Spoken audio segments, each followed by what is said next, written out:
네, 청취자 여러분 안녕하십니까. 오해되고 왜곡되는 성서의 메시지 현 목사는 이렇게 붑니다. 비밀의 제 시간입니다. 안녕하세요, 목사님. 안녕하세요. 네, 저희가 그동안 여러 차례에 걸쳐가지고 이제 세월호 얘기를 좀 많이 했었죠. 예, 그래서 지난주 광고했던 것처럼 오늘 그 세월호 유가족 두 분께서 달라스에 친히 방문을 해주셔가지고 그러시죠. 예, 지금 같이 식사하고 이제 바로 이쪽 모셔와가지고 일정이 아주 타이트한데 같이 이제 두 분이랑 같이 얘기 나누는 시간으로 오늘 마련을 했습니다. 공항에서 예. 처음 뵈는데 네, 내가 표정을 어떻게 지어야 할까 사실 고민했어요. 왜냐하면 예.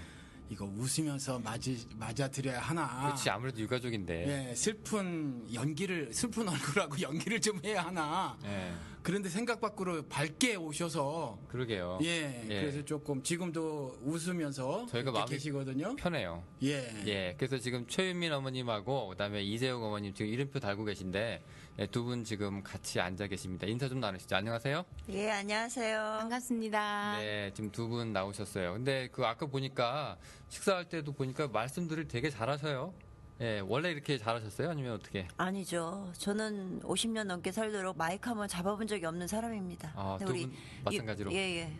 저는 지금 아이들 학교 강의를 좀 했었어요. 아, 그러세요? 네. 아, 역사 강의를 했어요. 위대한 대한민국. 선생님이셨군요. 선생님까지는 아니고, 그러면은. 그러니까 찬란한 문화유산을 가진 대한민국을 자랑스럽게 생각하는 강사였죠. 아, 역사 강사. 역사 강사. 네, 그러셨구나. 예, 여기 두 분 다 말씀을 잘하셔가지고, 예, 저는 원래 이러신가 아까 좀 깜짝 놀랐습니다. 근데 표정은 그러셔도 예.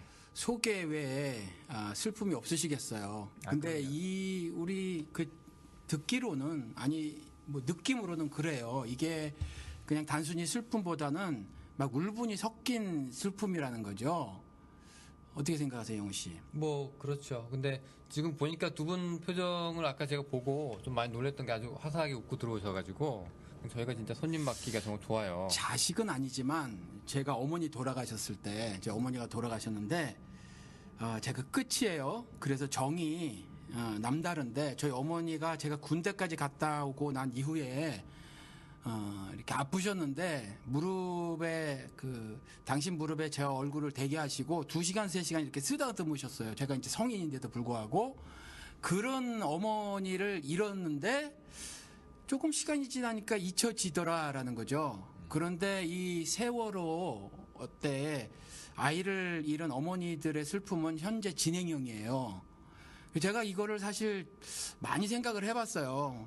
왜 이렇게 오랫동안 슬프실까? 제가 팟캐스트나 다른 방송 같은 데서 뭐 이렇게 인터뷰를 하거나 이렇게 보면 다른 어머님들이나 아버님들이 여전히 슬프시더라. 시간이 그래도 어느 정도 지났는데 지금은 이제 거의 1년이 가까이 되는데 여전히 그 슬픔이 꽤 크게 있으시더라. 그래서 이게 왜 그런가 생각을 해봤는데 추측건데 죽음이 마무리가 안 되신 게 아닌가. 그러니까 저 같은 경우는 어머니가 돌아가셨을 때 돌아가셨구나 이랬어요. 그거로 끝이에요. 이제 뭐 아파서 돌아가셨는데 아파서 돌아가셨구나. 또 어떤 분 같은 경우는 노안으로 돌아가셨으니 노안으로 돌아가셨구나. 그런 거거든요.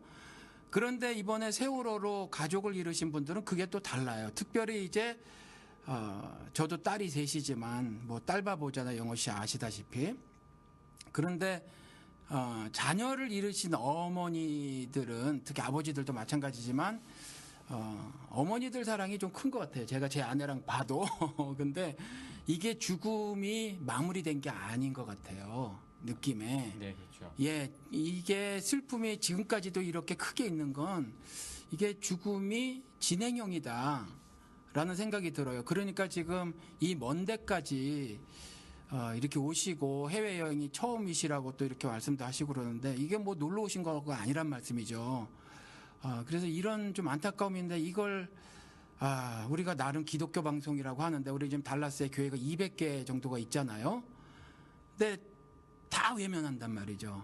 다 외면하고 정말 우리는 이웃집 개한테도 그러지 않는다라는 우리 속담이 있는데 그렇게 살아온 민족인데 기독교계가 너무 집단적으로 나 몰라라 이렇게 하고 있고 오히려 다른 사회 그러니까 이 종교계 기독교계도 종교계니까 이 종교계가 다른 그 사회들 있지 않습니까? 뭐 문학계면 문학계, 정치계면 정치계, 경제계면 경제계, 체육계면 체육계를 그 거기다 대고 아예 당신들도 우리들처럼 모른 척해라 이런 메시지를 강력하게 주고 있는 듯한 느낌. 교인들 중에는 그런 사람들이 있으니까 뭐 각계 있으니까 그래서 이런 것들이 버무려지고 겹쳐지고 그래서 또 그냥 단순히 슬프시기만 한 것이 아니라 울분까지 좀 있으신 게 아닌가. 그런데 오늘 두 어머니 뵈니까 웃으셔서 제가 조금 오히려 더 당황스럽고 그렇다는 거죠. 네, 지금 이제 5분이 됐는데 목사님이 계속 말씀하셔가지고. 그러게 말이에요. 주인공을 모셔놓고 예, 자 이제부터 저희가 이제 질문을 좀 던지고 이제, 죄송합니다. 이제 대답 좀 그러니까 말씀들 잘하셔가지고 지난 이제 4월 16일이었죠. 예, 세월호. 자, 그 전까지 이제 쭉 삶을 사시다가 그걸로 인해서 이제 인생의 전환점이라면 전환점이 될 수도 있었잖아요. 정확하게 그때 이제 그 당시 상황을 조금 말씀해 줄 수 있을까요? 예, 그 당시에 저는 직장 근무를 하고 있었어요. 그래서 네네. 아침에 이제 출근해서 일을 하고 있었는데 옆집에 그 애기 엄마가 지금 TV 속보에 단원고 아이들이 타고 가는 수학여행 가는 그 배가 침몰하고 있다고 네. 속보가 떴대요. 네네. 그래서 이제 윤민이하고 얼른 연결을 해보라 그래서 제가 바로 전화를 했었어요. 네. 근데 윤민이가 받았어요. 그래서 지금 이런 상황이고 속보가 떴는데 어떻게 된 거냐. 네. 그때 윤민이가 지금 배가 좀 기울었다. 그래서 우리는 구명조끼를 입고 줄을 서서 복도에 줄을 서서 앉아 있다. 그래서 저는 그렇게 생각했어요. 이미 배에서도 사고가 났다는 걸 알고 있는 상황이구나. 그 사람들이 뭔가 조치를 취하겠구나. 그래서 아이들이 지금 그 타고 구하러 오는 사람들을 기다리고 있구나. 저는 그렇게 생각을 했고요. 아이도 뭐 그렇게 막 울거나 그러지 않았거든요. 침착했나요, 그래도? 예, 침착했어요. 제가 이제 옆에 아이들 친구들이 울고 있니? 그랬더니 안 운다 그러더라고요. 그러니까 제 생각해 보면 그 아이들 자체도 구조될 거라고 생각을 했던 거예요. 저희도 그랬고. 배만 좀 기울었다고. 그렇죠. 네. 그래서 저는 뭐 그렇게 대수롭지 않게 생각했고 그러면은 나오면 얼른 엄마한테 전화를 해라. 그러고 저는 끊었거든요. 그 시간이 저희가 거의 9시 40분까지 저는 통화를 했어요. 네. 근데 나중에 윤민이가 그 핸드폰을 갖고 나왔거든요. 그래서 그거를 저희가 복원하려고 굉장히 노력을 했었는데 복원은 안 됐어요. 근데 그 시간이 10시부터 이게 꺼졌더라고요. 아, 그러니까 통화하고 조금 있다가 아마 그런 것 같아요. 그래서 그 상황이 되게 너무 가슴이 아파요. 정말 그게 그렇게 급박하고 그렇죠. 아이들이 그렇게 대참사가 이루어질 만한 상황이 아니었던 것 같은데 예. 충분한 구조할 시간이 있었던 것 같은데 왜 이렇게 일이 된 건지 사실 저희는 지금도 그걸 납득할 수가 없어요. 그럼 이제 살아 돌아와서 엄마 아까 큰일 날 뻔했어. 왜 이렇게 얘기하면 되는 그런 문제 그러게요. 있는데. 네, 저희가 그때 단원고에서 진도까지 차를 대절해서 내려갔었거든요, 부모들이. 예. 내려갔을 때도 마음이 그랬거든요. 아이들이 큰일을 당해서 놀라고 있을 거다. 그러면은 아이들을 다독여서 데리고 오자. 그런 마음으로 갔지 이렇게 큰일이 벌어졌을 거라고 생각하고 가지는 않았었거든요. 네. 근데 진도에 도착해서 상황이 이제 거기서부터 달라졌다는 거를 이제 부모님들이 알고 그때부터 저희가 난리가 난 거였죠. 그 어떻게 이재욱 어머님께서는 어떻게? 저는 그 아이를 그 전날 보내놓고 그 강의 준비를 하고 8시 반쯤에 네. 그 강의장을 가다가 그 메시지를 본 거예요. 단원 뭐 하여튼 뭐 지금 학교에 이런 사고가 났고 지금 전원 구조가 되었다라고 방송이 나왔다. 속보로 떴던 거예요? 예, 속보로 뜬 상태. 그리고 아빠한테서 메시지가 왔는데 뭐 아이가 타고 간 배가 지금 난리가 났다. 그 정도만 알고 가서 이제 그 강의장에 가서 TV를 트니까 TV에서 전원 구조 됐다. 그래서 이제 그 메시지를 계속 이렇게 텔레비에서 보여주고 있었어요. 그래서 믿었죠. 그래서 이거 그러면은 뭐 구조가 다 된 상태면 아이를 이제 데리고 오면 되든지 아니면 데리고 오겠구나 그렇게 생각을 하고 그 강의를 마치고 가려고 했는데 연락이 온 거죠. 안 되겠다. 그때가 이제 8시 반에서 9시 사이거든요. 네. 그래서 하여튼 그 사이였던 것 같아요. 그래서 그냥 그걸 하고 가도 되겠다라는 생각을 하고 있었는데 이제 빨리 내려가야 되는 상황이니까 일단 이제 수원이었어요. 안산이랑 수원은 한 1시간 정도의 거리가 있거든요. 네. 그 상황에서 침착했죠. 왜냐하면 전원 구조에 그 떴으니까. 방송이 떴으니까 믿은 거죠. 예. 그래도 이제 부모니까 안 되겠다 해서 이제 맡겨놓고 못하고 안산에 왔더니 학교에 왔더니 그 아수라장이 되어 있는 거예요. 버스를 타고 내려가고 막 그런 상황이라서 그 버스도 기다렸었어요. 왜냐하면 그 워낙 많은 사람들이 내려가니까 안 되겠다 싶은 저희는 이제 자가용으로 내려갔죠. 같이 아빠랑. 그리고 아이가 놀랐을 것을 생각하고 옷을 챙겨간 거예요. 젖은 옷을 갈아입혀야 되니까. 그래서 내려가고 있는 와중에 중간에 오보라고 보도가 뜬 거죠. 그때부터 운전이 됐겠습니까? 막 떨리기 시작하고 딱 중간쯤이었어요. 그 5시간, 6시간 걸리는 그 거리인데 생각도 하기도 싫지만 하여튼 그런 상황. 그래서 진도가 그렇게 먼 줄도 저희는 몰랐고 진도라는 것을 처음 가봤고 그런 상황에서 중간쯤에서 그 얘기를 듣고 그때부터는 이제 손을 떨면서 막 기도를 하면서 내려갔죠. 갔더니 백록항에 갔더니 학교에 그 뭐죠 생존자 명단 쭉 나온 거랑 이제 저희가 알고 간 그 명단에는 없었죠. 그리고 이제 계속 구조가 되고 있는 상황이기 때문에 생존자 명단이 올라올 거라고 계속 업그레이드가 될 거라고 생각을 했는데 아무런 변화가 없는 거예요. 중간에 내려가면서도 그러고 도착했을까지. 갔더니 그 큰 보드지에 반별로 생존자 명단이 적혀 있는데 변화가 전혀 없는 거예요. 대여섯 시간 동안. 그리고 그러니까 생존자 아이 명단에는 우리 아이는 이미 없고 몇 명 안 되고. 그리고 그 아수라장 진도 체육관에 저희가 갔는데 이미 이제 생존자 아이들은 부모들이 다 이렇게 데리고 병원으로 가고 이렇게 이제 올라가고 한 상태인데 거기는 이제 희생자 아이들을 찾는 부모들의 아우성이 이제 시작이 된 거죠. 그런데 기다려도 이제 이미 그 구조되어서 올라오고 있는 아이들이 계속 있다 기다려라 해서 기다린 시간이 저기가 2시간이에요. 그때부터. 그런데 2시간이 지나니까 이제 더 이상 올라올 배가 없다. 라고 더 이상 이제 구조된 사람들이 없다라고 저희한테 이제 이야기가 된 거죠. 그때부터 더 이제 아수라장이 되면서 그러면 아이들이 구조돼서 올라오는 곳이 어디냐 그랬더니 거기서 버스를 타고 30-40분을 가야 되는 팽목항이라는 곳이 있다는 거예요. 그래서 팽목항에 또 갔죠. 갔더니 거기는 더 아수라장이죠. 기자와 그 이제 이렇게 먼저 가 계신 부모님들 그리고 사복 경찰들 딱 뭐 한 3부류 정도의 그런 인원들이 거기서 거의 뭐 아수라장이었죠. 누구 컨트롤 타워가 있어서 이것을 이야기해 주는 데도 없고 뭐 해양 경찰들 그 외 구조대원 구조요원들 그런 사람들도 뭐 구조 때문에 바닷가에 나가겠지 않습니까? 근데 이제 팽목항이라는 곳은 사고 현장까지 또 배를 타고 1시간 반 이상을 가야 되는 거리예요. 저희는 갈 수가 없어. 배가 없으니까. 그렇다고 부모들을 그 구조 현장까지 데리고 갈 수 없는 그런 아수라장이 그날 이제 오후부터 시작이 된 거죠. 그래서 지금 뭐 하여튼 그런 상황들이 지금 일어났죠. 지금 이재군 어머님은 그러면 그 당시에 핸드폰 전화 아이하고 8시 반쯤에 제가 이제 사고 소식을 그 강의장에 가면서 듣고 메시지를 넣었죠. 전화는 안 되고 통화는 안 되니까 메시지를 넣었는데 답이 없는 거죠. 이미 그때 시간이 8시 반에서 9시 사이였기 때문에 배가 기울어서 이제 막 한창 그런 아이들이 이제 위험을 감지하고 막 그랬을 상황인데 아마 휴대폰을 놓쳤던지 그런 상황이었던 것 같아요. 참 아쉬우네요. 현장을 이렇게 직접 들으니까 또 새롭네요. 그러게 말이에요. 예.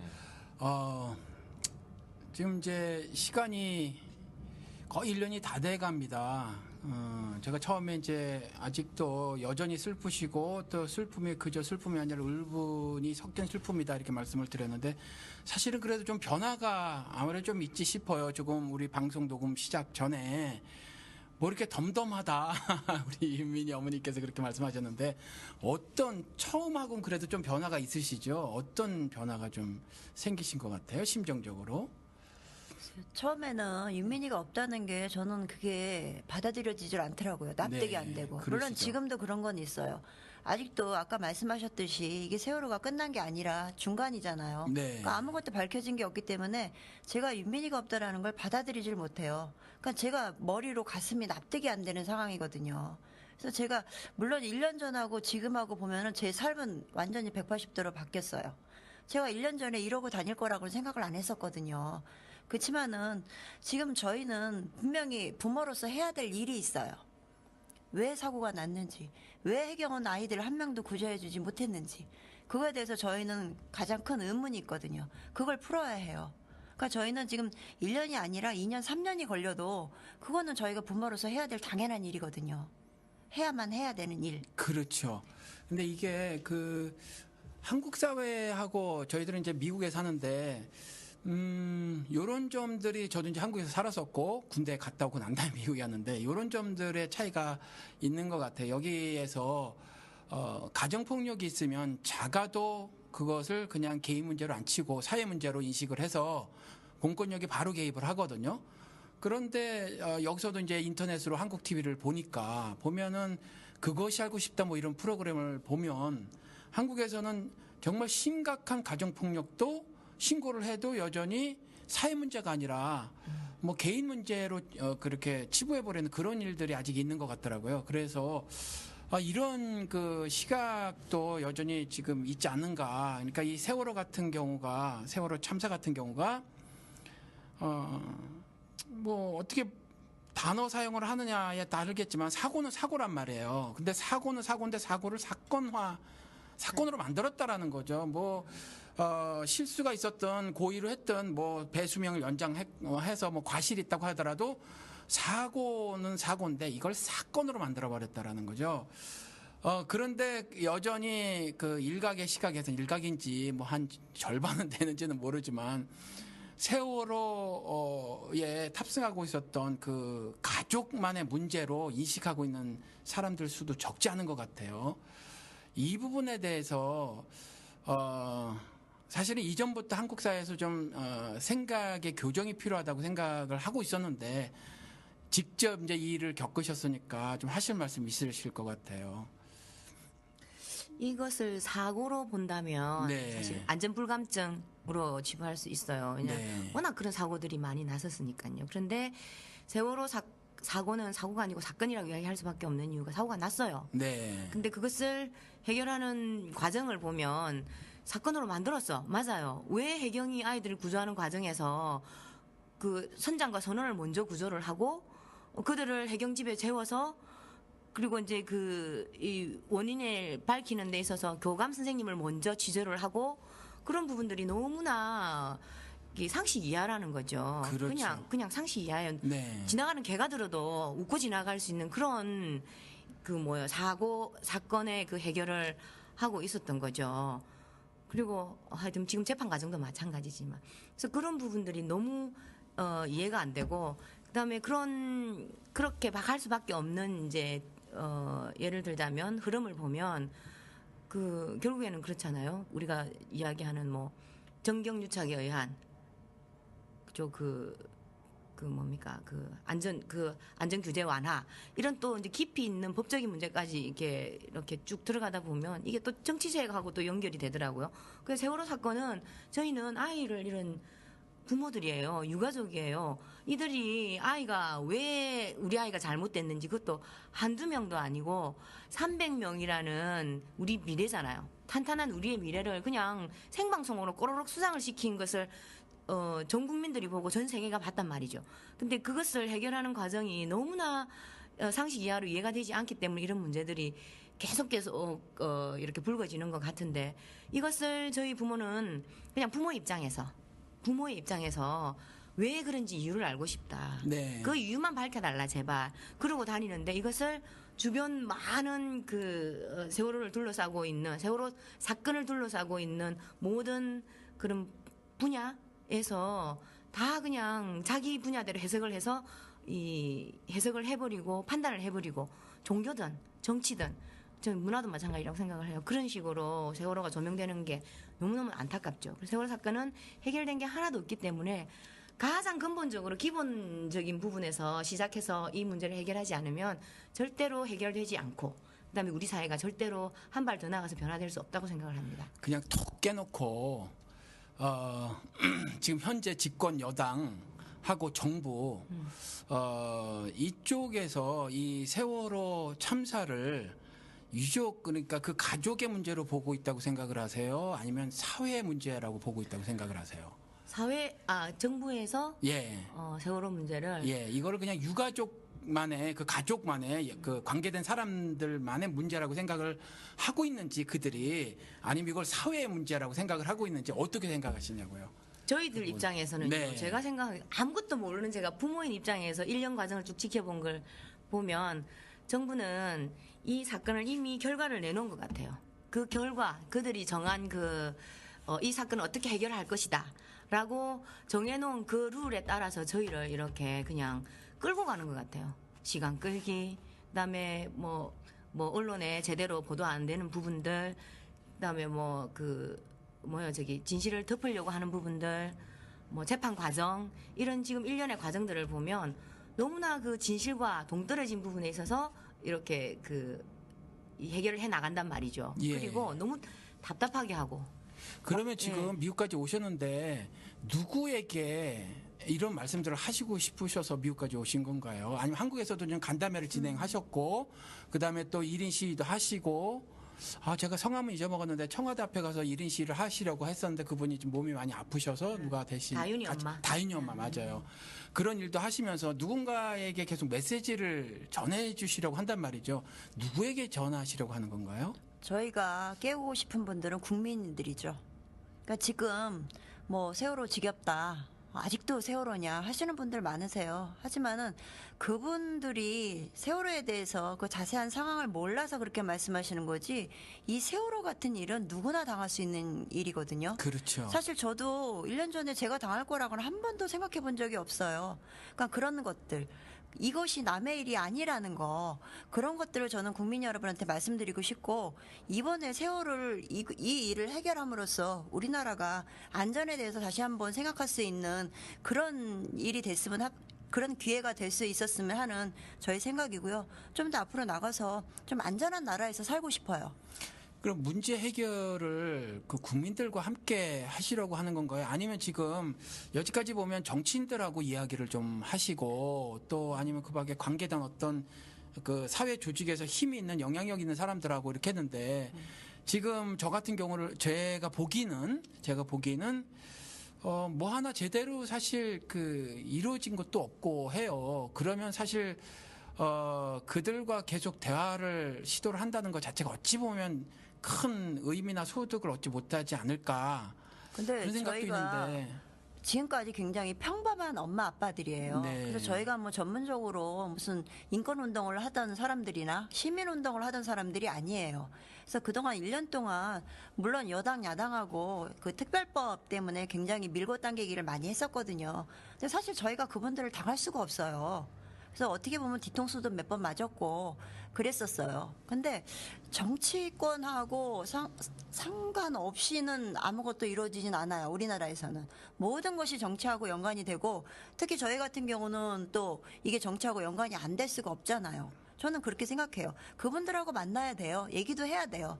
그렇지만은 저는 그분들보다는 국민 여러분들이 저희 뒤에 서서 저희 동력이 돼서 저희를 밀어주시면 저희가 그분들 앞에 서서 좀 더 큰 목소리를 낼 수 있지 않을까 하는 마음으로 저희는 간담회를 하는 거거든요. 앞으로도 그분들하고는 저희가 계속 얘기를 하고 어떤 때는 좀 싸우기도 하고 같이 가기도 하고 그렇게 해서 세월을 해결해 나가야 된다고 저는 개인적으로 생각해요. 그리고 소통을 많이 했었어요. 450만 국민들이 특별법 만드는 서명운동하고 지지해 주시고 그것을 다 도와주신 분들이 국민들이거든요. 그런 국민들과의 소통을 통해서 특별법이 제정이 됐습니다. 반쪽짜리 특별법이었지만 국민들의 성에 썩 차지 않는 유가족의 기대에 반도 미치지 못한 특별법이 만들어졌지만 그 특별법을 누가 만듭니까? 정치권에서 만들잖아요. 우리 학부모가 들어가서 그 법 만드는데 우리가 참여하겠다. 말이 안 되잖아요. 여야에서는 학부모가 여기 들어올 수 있는 상황이 아니라는 거 저희도 알잖아요. 그러면 그 목소리를 국민들이 함께 내주셔야 여야가 제대로 된 법을 만드는 건데 저희가 뒤통수를 몇 번 맞은 아무리 이야기를 해도 뒤통수를 몇 번 맞았잖아요. 그러니까 그런 것들이 또 제가 짚고 넘어가고 싶은 것은 이것이 이렇게 국민들하고는 소통이 되는데 정부 관계자들하고 소통이 안 되는 이유가 뭐라고 생각합니다. 언론의 문제도 상당히 있고 그다음에 저희가 소통되는 국민들하고는 현장에 있으면 같이 소통을 해요. 광화문이나 그런 쪽에서는 하는데 저기 멀리 지방에 계신다든지 하는 그런 부분들은 방송 우리가 쉽게 이야기하는 공중파에서밖에 정보를 못 받는다는 거죠. 제일 많이 받는. 근데 그들이 그런 역할을 안 해주고 호도하고 숨기고 왜곡하고 그러니 소통이 되겠습니까? 그래서 간담회를 가서 이야기를 하면 깜짝깜짝 놀래요. 정말로 이런 일이 있었냐? 아직도 해결이 안 됐냐? 배보상 다 끝나고 법 만들어지지 않았냐? 뭐가 더 필요해서 이렇게 이야기를 하느냐는 분들이 그 방송 3사 그러니까 그 공중파에 이렇게 어떻게 보면 세뇌가 되신 분들 세뇌를 시키고 있더라고 국민들이. 그렇죠. 이미 끝난 걸로. 이미 끝난 걸로. 네. 그렇게 이야기를 하실 때는 정말 너무 답답하다는 거죠. 그래서 간담회를 안 다닐 수가 없고 저는 그렇게 생각합니다. 세월호 부모들은 진실만을 얘기해요. 내가 겪은 것을 그대로 이야기하기 때문에 생생한 그 이야기 그 자체잖아요. 아, 그러면 어느 엄마가 아빠도 마찬가지인데 뭐 우리 그 옛날에 그 시조 있었잖아요. 호미도 나리 엄마라는 낯같이 들리도 없습니다. 뭐 이런 거 있었잖아요. 저도 결혼 생활 22년인데 애들 엄마 사랑이 애들한테 대한 사랑이 제 사랑보다 큰 것 같아요.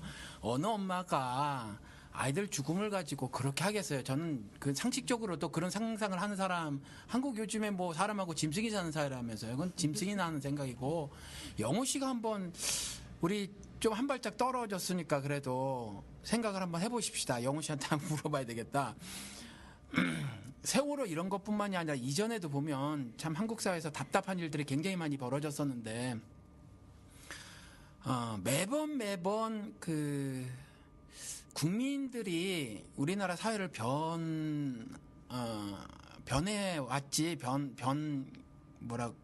이 말도 그냥 버벅대네. 질문이 길어요, 목사님. 네, 그 사회를 변화시켜왔지. 이 그 특정인들이 아니거든. 4.19 같은 경우도 그랬고, 또 3.1 혁명 때도 그랬고, 그러면 지금, 중동 순방 이후에 30분 만에 뭐 주한 미 대사를 병문안 갔느니 마느니 하는데, 우리 세월호 가족분들은 그렇게 만나자고 또 만나겠다고 약속까지 했는데, 외면을 하는 거로 봐서, 한 발짝 그래도 떨어져 있는 우리가 영호 씨가 한번 바라보기에 그들과의 접촉에 우리가 조금 희망을 걸을 수 있을 거라고 생각이 들어요. 어때요? 그들이 누구예요? 그들 뭐 거시기 그냥 그들 이렇게 삼위증으로 둡시다. 네, 그들. 주어는 없는 거예요? 네, 그들은 그들이지 뭐. 네. 뭐 제가 생각할 때 정치인들은 정치인들 나름대로의 그 프로그램이 있어요. 네, 걔네들이 얘기하는 그 게임이 있더라고요. 그러니까 거기에 이제 사람들이 미국 정치인들도 마찬가지로 내가 저 사람한테 표를 줄 때는 근데 그만큼 뭔가 받아내고 싶은 뭐 그런 것들이 있잖아요. 뭐 그런 건데 지금 보니까 그런 사람들을 세월호 유가족들 분께서 그런 사람들을 이제 함부로 믿어서는 안 된다는 거죠. 심지어 이제 정치인들뿐만 아니라 아까 얘기하실 때 보니까 언론도 마찬가지로. 그러니까 그 유가족 입장에서 지금 생각하는 것이 지금 사회에서 세월호 문제가 터졌을 때 가장 상식적이고 가장 당연하고 가장 우선순위가 돼야 되는 문제인데 그런 것들이 다 2순위, 3순위로 빠지고 자기들이 하고 싶은 얘기에만 걸러서 이제 골라서 얘기를 하니까 지금 여기도 제가 티셔츠 같은 거 팔고 막 그랬잖아요. 근데 어떤 분들은 좋은 마음으로 사주시는데 어떤 마음으로 사람들은 아직 일주기도 안 됐고 지금 끝난 문제가 하나도 없는데 그래요. 그만해라 이제 그만해라는 거예요. 다 끝났다는 거예요. 자기들은 뭐 여러 가지 오해 아직도 그렇게 받고 계시는 분들이 있거든요. 오늘 그분들 오셔가지고 좀 그런 간담회를 통해서 좀 풀어줘야 될 텐데 저는 일단 그런 문제들 아까 목사님이 얘기한 것처럼 우리가 그 사람들한테 얘기해서 뭔가를 변화시키고 했던 그런 문제가 아니라 일단 한국이란 나라 자체가 일단 뭐 임진왜란 때든 뭐든 간에 일단 이 민병이 우리가 이 민초들이 알아서 이제 움직여서 나라를 바꿔야 되는 이런 생각을 하고 있는 그렇게 존속되어 있는 나라에 있기 때문에 저는 큰 이렇게 기대는 할 것은 없다.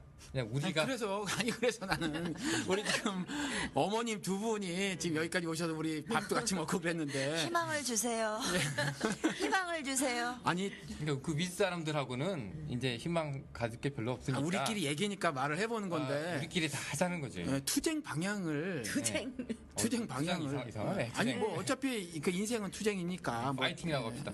파이팅하는 요 방향 설정을 예. 지금 뭐 우리 그 뭐 젊은 친구들한테는 역사지만 우리 같은 경우는 이제 그냥 삶이었던 거 옛날에 그 노태우가 속이고 6.29 그것도 사실은 뭐 정치인들이 어째서 한 게 아니거든. 그냥 우리가 했던 거고 뭐 그 4.19 때도 김주엽인가 이름도 까먹네. 하여튼 뭐 김주열. 뭐 특별한 사람이 나서서 나를 따르라 이게 없었거든. 그렇잖아요. 그러니까 지금 이 세월호 저는 이제 벌써 1년이 다 돼 가는데 저쪽 사람들 그러니까 뭐 야당도 저는 그냥 비슷해 보여요. 그런데 이 사람들이 세월호 일단 그 직접 당사자인 그 유가족을 상대하는 거나 이것이 조금 전에 제가 말씀드린 대로 결코 개인 문제가 아니라 사회 문제인데 이 일을 바라보는 시각이나 처리하는 행동 이런 것들이 전혀 마음을 보이지 않는다라는 거죠. 그러면 사정하고 만나려고 하는 것은 그만둬야 되지 않겠나. 했느냐. 오죽 답답하면 제가 지금 어머님들한테 충분히 했어요. 사정하고 저희가 네. 작년 1년 동안 네네. 광화문으로 청운동으로 국회로 그 불상 모드라고 하죠. 네. 정말로 이렇게 저는 제가 왜 불쌍해졌는지 아직도 이해가 안 되지만 그 불상 모드로 많이 보시더라고요. 그래서 믿었죠. 믿은 결과가 지금 이렇게 저희가 이렇게 분노하게끔 만들어버린 계기가 됐는데 그런 과정들은 충분히 저희가 했다고 생각을 합니다. 가서 사정하고 만나달라 하고 왜 안 만나주느냐, 왜 진실규명 안 하려고 하느냐. 내가 보기에는 당신네들이 안 하려고 하는 것 같다. 정부가 이유가 뭐냐, 뭐가 구리길래, 뒤에 뭐가 있길래. 아무리 권력이 좋고 아무리 물질 문명 시대에 우리가 노예가 되었다 하지만 내가 인간이지 않느냐, 엄마 아빠이지 않느냐, 당신네도 자식들이 있지 않느냐, 그런 근본적인 부분에서 접근을 해야지 우리 사회가 변화가 있는 것이지, 지금처럼 이렇게 서로 대립되는 사회, 자기 이것만 주관하고 자기 입장에서 자기만의 색안경을 끼고, 정치는 정치의 색을 보고 종교는 종교색을 가지고 이 사건을 바라보다 보니까 아무것도 해결되지 않는 게 없지 않느냐, 충분히 했다고 생각을 합니다. 예. 종교계가 종교색을 가지고 이 그 세월호 참사를 바라보나요? 종교색이라기보다는 네. 자기만의 그 필터 같은 거죠. 내가 뭐 예를 들면 내가 종교인이다. 그래서 내가 종교인으로서 이렇게 진정한 종교인으로서의 시각을 바라봐야 되는데, 왜곡된 종교, 지금 내가 가지고 있는 현실에 내가 접하고 있는 종교색, 그것을 그 시각으로 바라보니까 세월호 사건이 뿌리가 보이지 않고 가지에서 그냥 이것을 보면서 내 시각대로 판단하고 행동하고 그렇게 해결해 나간다는 거죠. 그것이 너무나 안타까운 거죠. 그 종교인들 가운데서 보니까 두 가지 큰 부류가 있던데요. 우리 방송에서도 이제 우리 목사님이 이제 세월호 문제가 터졌을 때 이제 우리도 같이 광화문으로 가서 같이 하는 게 그게 종교다, 그게 기독교다라고 얘기하는 사람이 있었고, 또 어떤 목사님은 그냥 우리가 조용히 자기 기도 골방에서 우리 입을 닫고 이게 다 내 문제다 생각하고 그냥 그렇게 기도합시다라고 한 분이 있었어요. 유가족 입장에서는 어떤 게 더 종교적이냐? 예. 저희도 처음에 뭐 종교계나 국민들한테 저희가 항상 다니면서 말한 내용은, 처음엔 저희가 그냥 지지해달라 그랬어요. 저희를 지지해주세요 이렇게 했는데, 요즘 들어 정말 아무것도 변한 게 없잖아요. 그러니까 요즘은 지지해달라고 안 하고 함께 행동해주세요 이렇게 얘기합니다. 지지만으로는 안 되는군요. 안 되죠. 예. 행동, 이것도 구체적으로 예를 들면 어떤 행동? 예. 돌을 닦고 나만 좋다고 해서 절에서 돌을 닦고 있는다고 해서 세상이 변하나요? 그렇죠. 근데 돌을 닦는 이유가 뭐예요? 세상을 변화시키고 정말로 이 건강하고 행복하고 평화롭게 살기를 바라는 그 간절한 마음이 종교의 기본 아닙니까? 누구나 예. 건강하게 살아야 되고 행복하게 살아야 되는. 그런데 그것을 기도만 한다고 되는 것이 아니고 이야기를 해야 되잖아요. 전도하듯이 이야기를 해서, 그러려면 사회에 불의가 있고 정의가 제대로 뿌리내지 않으면 내가 행동을 해서 바꿔야 된다. 나쁜 것을 나쁘다라고 이야기할 수 있어야 되고, 옳은 것을 옳다고 이야기할 수 있어야 되는 그 행동, 말 한마디, 그것이 실천하는 행동이라는 거죠. 우리가 나가서 함께 아픈 자들을 끌어안고, 하다못해 밥보시라고 이야기하나요? 그 유가족에게 밥을 한 끼 해주고 따뜻한 말 한마디 해주고, 그다음에 왜 진실 규명해야 되고 세월호 배를 건져야 되는데 왜 안 건지느냐, 함께 목소리를 내주는 거, 이게 진정한 지금 이 시대에 종교인들이 해야 할 일 아닌가요? 같이 종교를 사는 따지자면. 세상이니까. 그렇죠. 예. 그리고 이런 목소리를 솔직히 말해서 국가는 국민이 똑똑해지는 걸 바라지 않는 것 같아. 아, 그렇죠. 네, 국민들 똑똑하면 시끄럽거든, 정신없거든. 독재자가 그렇죠. 그러니까 독재자들이 권력을 쥐고 있는 사람들. 왜냐면 왜 노예가 이렇게 큰 소리 치면 주인이 피곤하잖아요. 자기 주장하면, 권리 주장하면, 나도 인간인데 인간한테 배달라 하면 피곤했잖아요, 우리 옛날에. 네. 그거하고 똑같은 거죠. 그러니까 국민들이, 백성들이 제대로 제 목소리를 내고 사회 정의를 우리가 이루어 가겠노라라고 이야기하는 것에 대한 뭐 불편함, 그리고 두려움, 그런 게 있는 것 같아요. 그래서 그렇잖아요. 그 부정부패의 결과가 사실은 세월호에 사고가 생긴 뭐 총체적인 문제잖아요. 그러면 그 문제가 하나씩 드러나면 누가 불편하겠어요? 그렇죠. 예. 그것을 두려워하기 때문에 민초들이 이렇게 이렇게 목소리를 내는 것을 싫어하는 것이고, 지금 세월호 사건이 이렇게 지지부진 말도 안 되게 흘러가는 이유 중에 또 하나라고 저는 또 생각을 합니다. 교회에서도 목사님들이 그 성도들 똑똑하는 거 원하지 않더라고. 그리고 정말 문제가 뭐냐면 리더잖아요. 자, 정신 지도자는 그 시대를 이끌어가는 리더예요. 맞나요? 뭐 종교를 다 떠나서, 뭐 기독교, 불교, 천주교 다 떠나서 그런 리더들이 지금 어떻게 행동하고 있는지, 이 정말 중차대한 세월호 사건을 놓고 그들이 어떤 시각으로 이것을 종교 지도자로서 리더해 나가는지를 지금 여러분들이 이 현실에 와서 광화문에 한번 와서 보셔도 될 거예요. 와서 그 현실에 와서 그들이 어떤 목소리를 내고 있는지를 한번 보시면 진정한 저 시대의 리더들이 지도자들이 무엇을 해야 된다는 게 나와요. 근데 지금 우리 리더들 예를 들면 큰 그 영향력을 가지고 있는 종교 지도자들, 종교 단체들이 어떻게 지금 목소리를 내고 있는지 여러분들은 알고 계실 겁니다. 저는 심지어는 깜짝 놀란 게 뭐냐면 그 100만 서명 운동할 때 그 450만에 서명할 때 어떤 단체에서는 서명을 주도적으로 해서 했지만 어떤 정말 영향력이 큰 단체에서는 무슨 이유에서인지는 모르겠습니다. 무슨 이유에서인지 모르겠는데 서명을 하지 말아라라고 뭐죠? 하달이 내려갔다라고 하나요? 네. 그건 그런 불교는 것도- 아닐 거고 기독교계죠? 아유, 그건 뭐라고 말씀드리면 모르죠. 저희는 이제 들은 얘기니까. 제가 직접 당한 건 아니기 때문에 예. 저는 그 무교입니다. 무교인데 그런 정황들을 다 저희가 그냥 뭐 피부로 그 상황에서 직접 서명 운동을 나가서 생생하게 현장에서 받은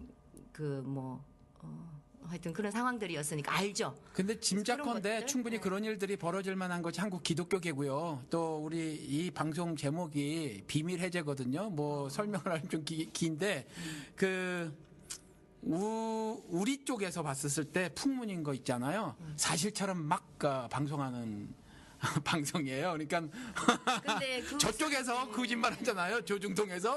세월호 유가족은 우리도 막 예, 실전에서 경험한 것만 이야기해요. 아, 네. 예, 그래서 저희가 생생한 현장에 있었기 때문에 뭐 어디를 꼭 지정할 수는 없지만 그래서 네. 드리는 말씀이 국민들이 똑똑해져야 된다는 거죠. 깨어나야 된다라고 말씀드리고 싶어요. 그런데 전 세계에서 대한민국 국민만큼 똑똑한 국민이 없잖아요. 무슨 문제일까요? 그러게나 말입니다. 근데 저는 정말 이상한 게 대한민국 국민들 학력 굉장히 높으시잖아요. 그렇죠. 학벌 굉장히 좋으신 그런 국민성인데 이상하게 이런 사회 뭐 이런 정의라든가 뭔가 이렇게 좀 불평등한 일에는 입을 꼭 다무시더라고요.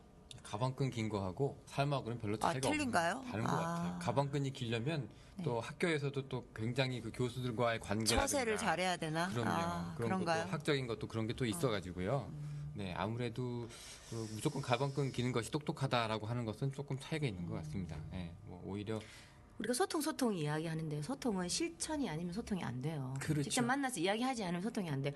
아무리 탁상공론 해봐야 그건 탁상공론에 불과한 것이고요. 그것이 실천에서 옮겨져야죠. 행동하지 않은 양심이 아닌 거예요. 네. 우리 지금 두 어머니를 모시고 방송을 지금 녹음을 하고 있는데 청취자분의 요청이 있었어요. 그래서 이걸 하고 있는 건데 저희 방송 청취자분들은 나름 그 기독교인인데 개독교인은 아니에요. 저희 청취자분들은 개독교인은 아니고 나름대로 제가 뭐 이런 말씀도 막 드리고 그러거든요. 그러니까 예수는 교회 건물 안에 없다, 광화문에 있다, 뭐 이렇게도 말씀을 드리고 그래요. 그래서 시멘트 건물 안에서 아무리 주여 그러고 찾아봤자 거긴 안 계시니까 차라리 거기를 가면 만나 뵐 수 있다, 뭐 이렇게 말씀을 드리고 그러거든요. 이런 분들 역시 그럼에도 불구하고 사실 사는 게 퍽퍽합니다. 여기 이민 사회도 마찬가지로 좀 만만치 않아요, 살아내기가. 그러다 보니까 마음이 있어도 잘 못 움직이고 또 이러신 분들도 계세요. 저희 청취자분들 가운데서는. 그래도 제 생각에는 이분들에게 좀 동기가 부여됐으면 좋겠고 또 일종의 동력화 같은 것도 이 방송을 통해서 좀 하고 또 우리 성경에 한 알의 밀알이 썩어서 또 열매를 맺는다고 하는 게 있으니까 이 청취자분이 뭐 한 분이 또 주변 분들한테 영향을 미칠 수 있고 그렇다고 생각이 들어요. 저희가 방송을 한 1년 반 했는데 이분들에게 요청이 왔단 말이죠. 그 어머니들 달라스에 초청하셨으면 방송을 좀 같이 하셨으면 좋겠습니다. 그러셨단 말이에요. 이분들에게 대부분 아마 기독교인일 거라고 믿는데 저희 방송에서는 기독교인 아닌 분도 와서 들으시는 분이 계세요.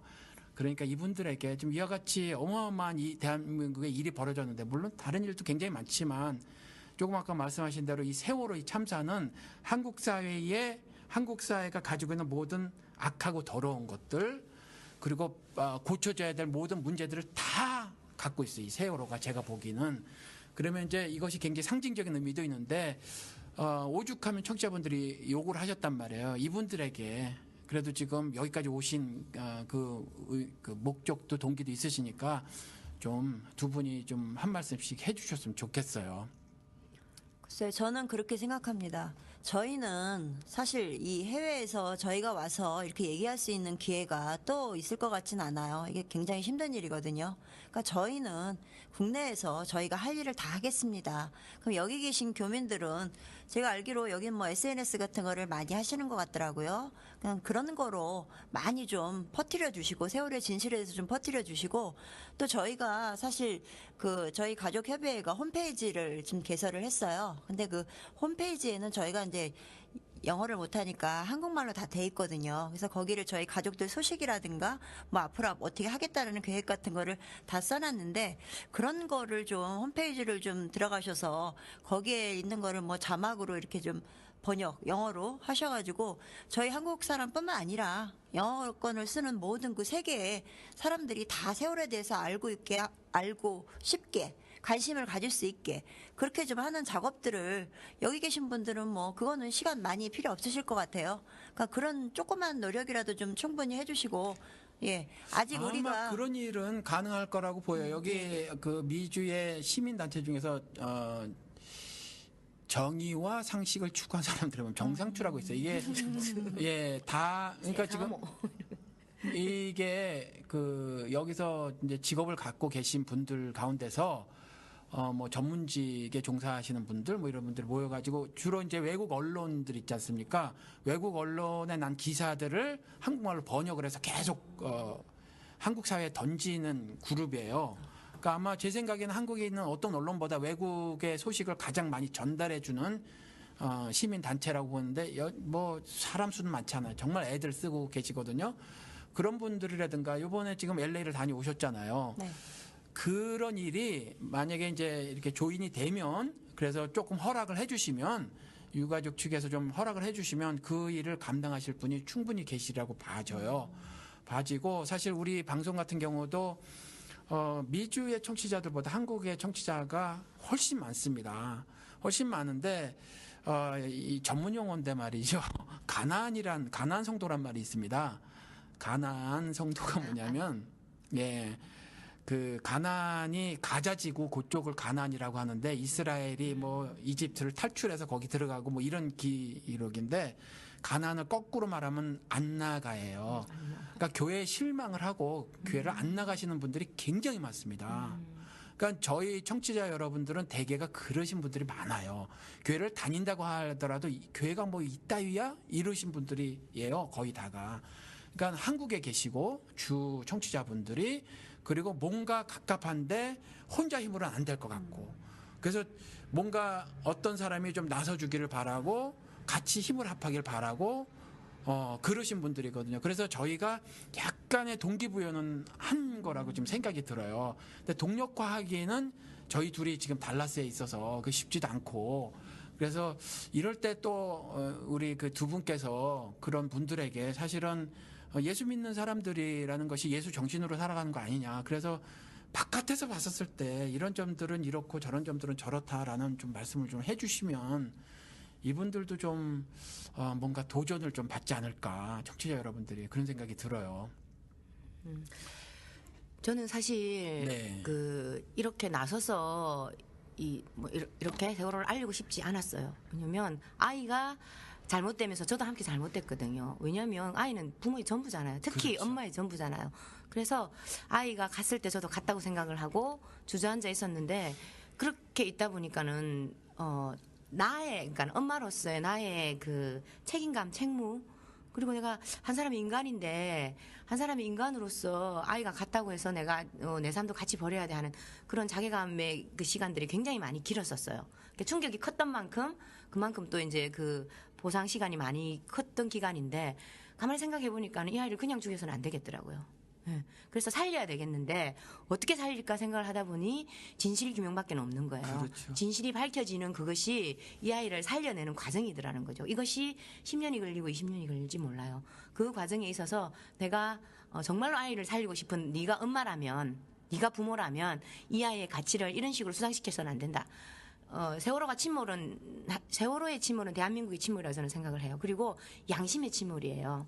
그렇기 때문에 이 세월호를 인양해서 진실을 밝혀내는 과정이 대한민국의 양심을 밝히는 길이고 전 세계 정말로 그 인권이잖아요. 이건 인권의 문제잖아요. 인간 존엄 사상에 완전히 위배되는 그런 총체적인 사건이라고 말씀을 드렸잖아요.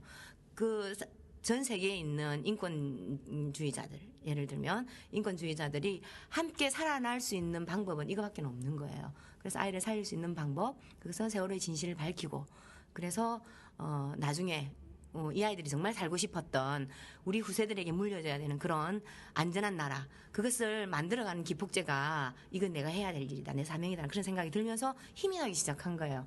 그래서 조금씩 움직이다 보니까 간담회가 이루어지고 여기까지 왔는데, 그래서 저희는 하고 싶지 않지만 할 이유도 없어요. 왜냐하면 난 그냥 뭐 이대로 살다가 죽으면 돼.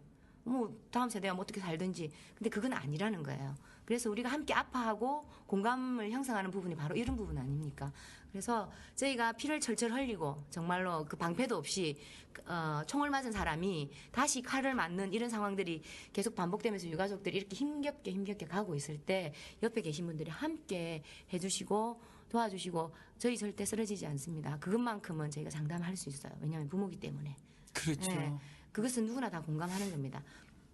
그래서 저희가 이렇게 움직일 때 그것을 보시고 여러분들이 함께 이렇게 움직여 주시고 쓰러지지 마시고 그랬으면 하는 바람이죠. 그러니까 용기, 희망, 지금 상황에서 1년이 지난 지금 상황에서는 그것을 노래할 수밖에 없는 부모, 노래할 수밖에 없고 이것을 함께 노래해야 될 수밖에 없는 함께 살아가는 이 시대의 공동체 아닙니까? 네. 21세기예요.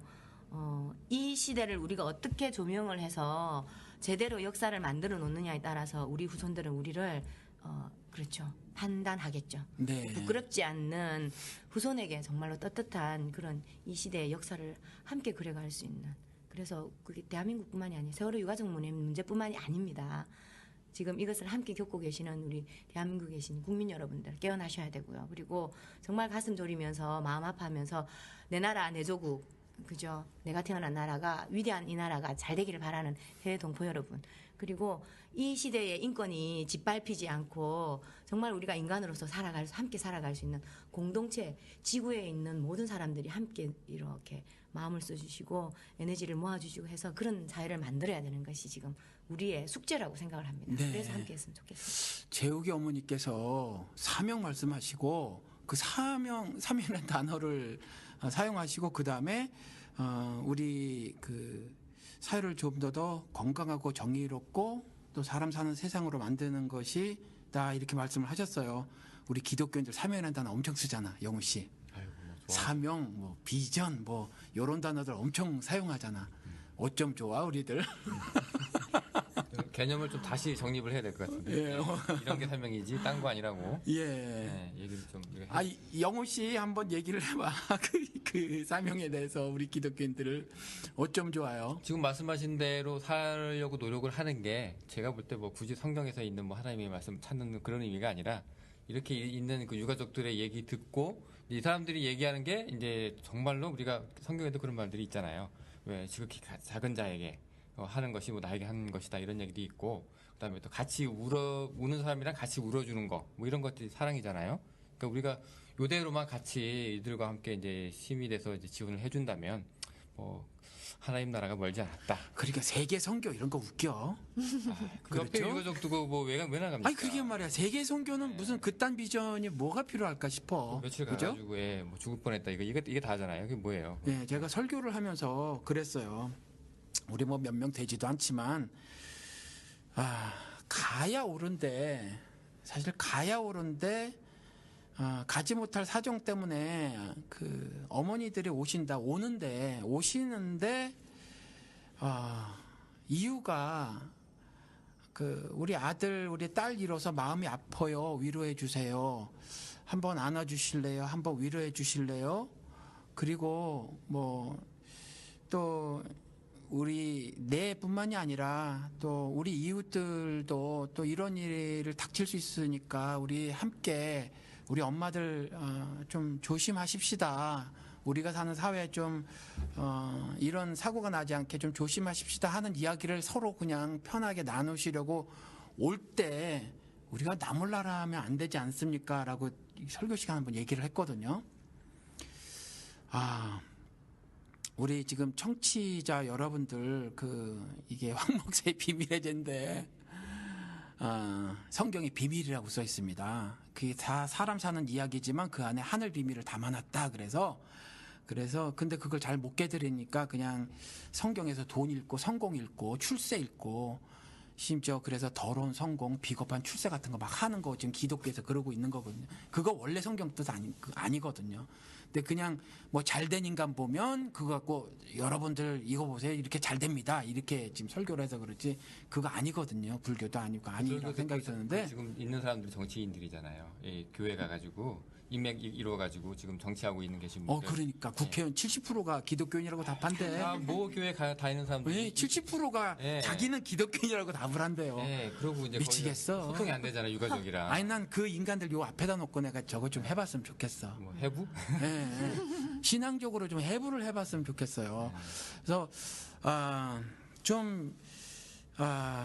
이런 말씀을 좀 나누고 싶어요. 지금 어떤 일을 닥쳐서 여기까지 오셨는데 우리 예수 믿는 사람들은 저도 이제 삶이 바뀌어서 예수를 만나고 삶이 바뀌어서 일부러 사회적 왕따를 자처하고 이렇게 살아가는데 뭐 우리가 추구해야 될 게 뭐냐 뭐 예수가 진리고 진리가 너희를 자유케 하리라 그래서 진리 추구하고 한다는 것이 기독교인이라고 하는데 지금 진실이라고 하는 거 이거 좀 제발 좀 알고 싶다 하는데 그 진실을 추구한다고 하는 기독교인들이 이렇게 나몰라라 하면 안 되지 않겠는가.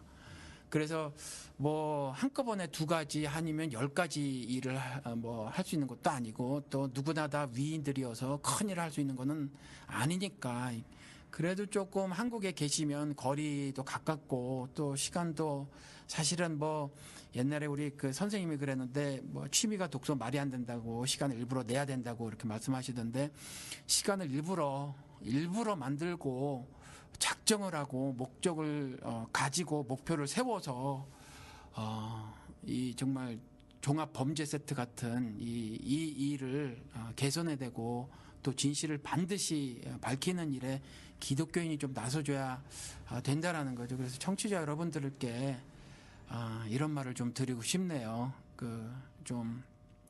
내가 좀 부족하다 느껴서 그것 때문에 뒤로 물러서지 마시고 그냥 나 하나 내가 한번 손 내밀면 그것이 큰 힘이 되고 내가 발걸음 같이 해주면 그것으로 또 우리 사회가 건강한 사회가 될 수 있으니까 예수쟁이들 삶이 뭐 늘 말씀드리듯이 예수님이 그랬듯이 교회 건물 안이 아니잖아요. 세상에서 빛과 소금이 되라고 했는데 세상은 나 몰라라 하고 그저 교회 건물 안에서 복 주세요 하는 건 그건 성황강 나무에 뭐 정한수 떠놓고 뭐 그거 하는 거니까 그건 기독교도 아니고 정말 그랬으면 좋겠습니다. 이번에 뭐 앞으로 어떻게 돌아갈지 모르지만 다른 건 다 몰라도 이 문제는 해결해야 돼요. 한국 사회에서 세월호 이 문제는 반드시 해결해야 됩니다. 이거 해결하지 못하면 다른 거 해결해도 한국 사회 그 모양 그 꼴이라는 거죠. 왜냐하면 여기에는 지금 정경유착 말씀하셨지만 그것뿐만이 아니라 정말 한국 사회가 지금 현재 이만큼 세계에다 놓고 잘 먹고 잘 산다 이렇게 자랑하고 있을 때에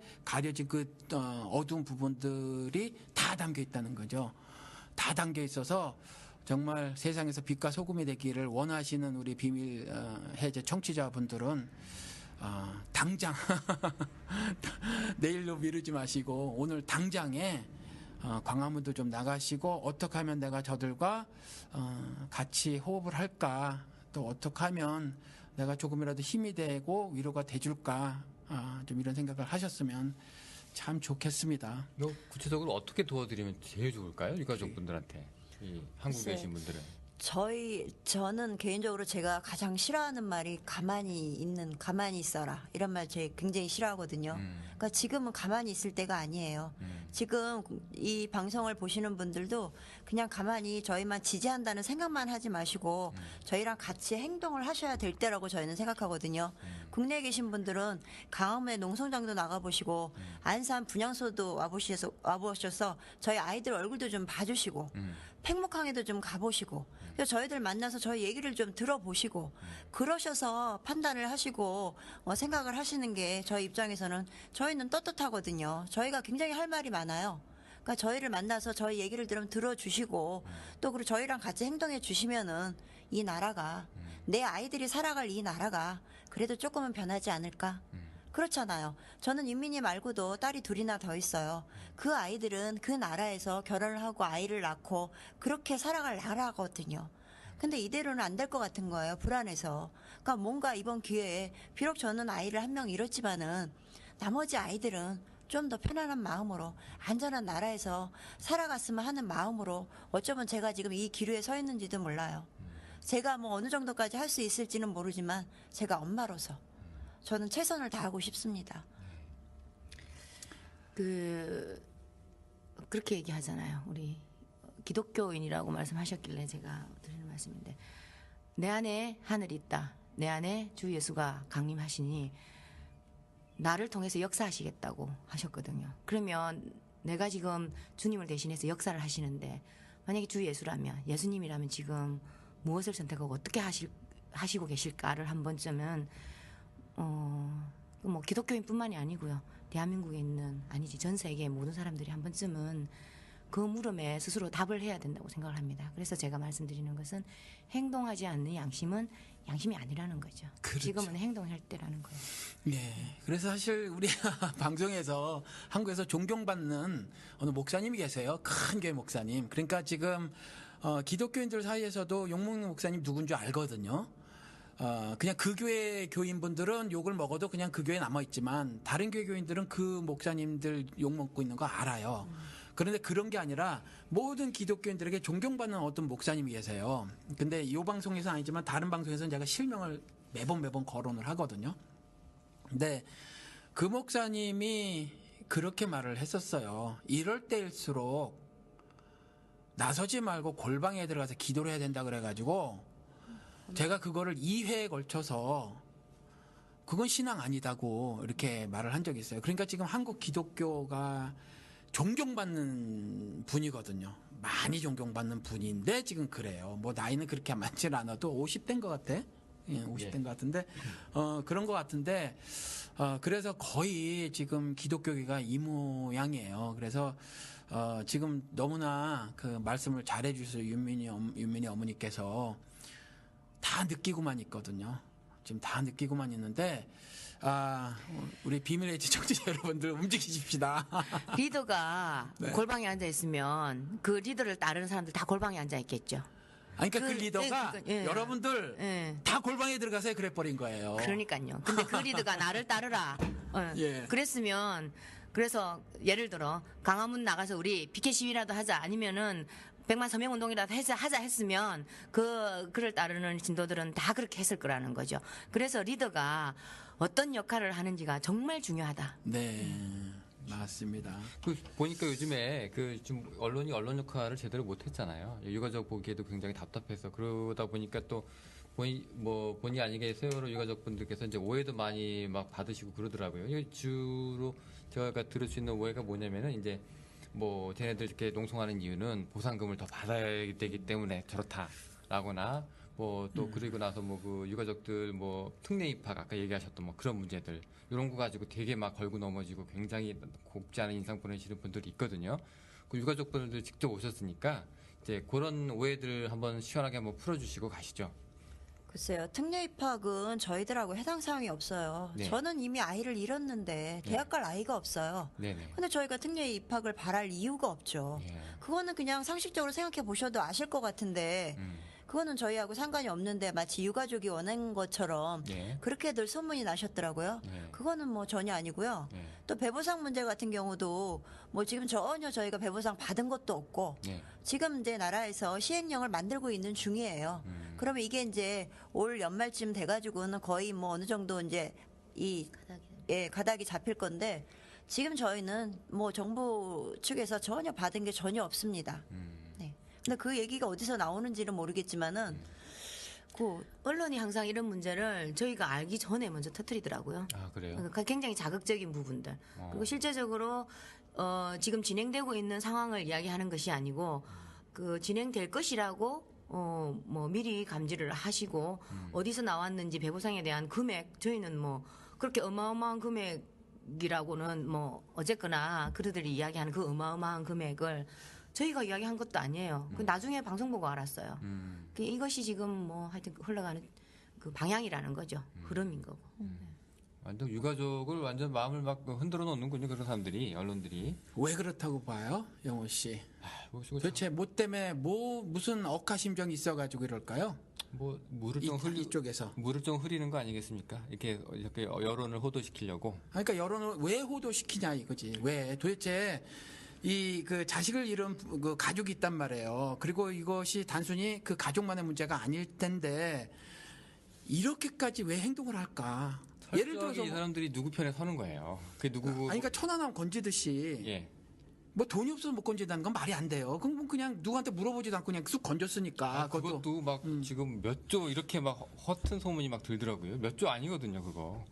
그 지금 얼마나 든데요? 그거 신문한 건 난 뭐 몇천억 뭐 이런 네, 얘기는 들었어. 천억이라고 제가 들었어요. 예, 천억이라 알고 있는데 지금 잘못된 소문이 3조, 4조 이렇게 얘기하는 것도 제가 들었어요. 그 정도 아니거든요. 그 50m 아주 예, 그죠? 아, 이거 심각해요. 그런 거. 아니 근데 지금 그 뭐 우리 그 박 여사께서 뭐 국론 분열 어쩌고 저쩌고 옛날에 그 일본 총독부 그 사람들이 그 조센징들 아, 그 여사? 예. 예, 그거 할 때 쓰는 말 그대로 썼는데 사실 편가르기가 더 심해졌어요. 이 세월호 때문에. 예. 그렇게 어떻게 유도를 하는지 언론을 통해서든지 뭐를 통해서든지 아무튼 더 심해져서 나라가 두 동강이가 나버린 것 같단 말이죠. 그러니까 왜 도대체 이런 일이 벌어질까, 도대체 영호 씨? 죽이는 거죠. 그러니까 이거 그렇게 만들어서 쟤네들 왜 그러냐 이거지 나는. 저쪽이 그래야- 도대체 왜 그러냐. 그래야 자기들이 사니까 죽이는 그래요? 거죠. 예. 자기들이 상대편을 살기 위해서. 예, 여론도 동원하고 그다음에 언론도 동원하고 뭐 뭐든지 사법 경찰도 막 나오고 그런다면서요. 예, 그런 걸 총동원해서 자기들이 권력을 갖고 있으니까 그리고 나서 이제 상대편이라고 생각하는 이 사람들이 갖고 있는 이 자기들의 아킬레스건이잖아요. 그걸 지금 물고 있는 거잖아요. 그러니까 이제 말려 죽일 수밖에 없는 거죠. 그러면 어떻게 해야 돼? 우리 말려 죽이려고 할 때 그냥 말려 죽어야 되나? 아니죠. 살아남아야 됩니다. 어떻게 해야 돼요, 그러면 영호 씨? 아킬레스건을 우리 끝까지 띠동갑. 끝까지 붙잡고 놓지 말아야 됩니다. 예. 저기 역사적으로 이야기하면요. 네. 참 이렇게 좀 부끄럽지만 그 과거를 알면 미래를 알 수 있다고. 네. 무슨 노론소론 당파 싸움 하는 것 같아요. 거기에서 고래 싸움에 새우등 터지는 건 백성들이고 결국엔 백성들이 뭘 했냐요? 뭐 민중운동 했고 그렇게 해서 나라를 이렇게 정말로 이 어려운 5천 년의 역사를 이어온 거잖아요. 근데 지금 그것을 답습하는 거야. 그들은 역사를 어떻게 하면 뭐 양분화시키고 분리화시키는가 그걸 연구를 하는 것 같고 백성들은 어떻게 하면 그때보다 더 나은 나라를 만들기 위해서 우리가 행동해야 되는가 그것이 뭐 시대만 바뀌었다 뿐이지 똑같이 작용하고 있는 것 같아요. 그렇죠. 그래서 백성들이 깨어나야 돼요. 똑똑해야 돼요. 그래야 답습하지 않고 우리의 미래를 다시 재조명을 해서 그림을 그려나갈 수 있다는 거죠. 혹시 그 LA에서 지금 LA 집회를 하셨잖아요, 그렇죠? 네. 그때 혹시 어떤 그 키가 좀 자그마하고 통통한 여자아이를 한번 안아주신 적이 있나요? 끝나고? 저희는 간담회 맨 마지막을 항상 허구로 장식하고 있습니다.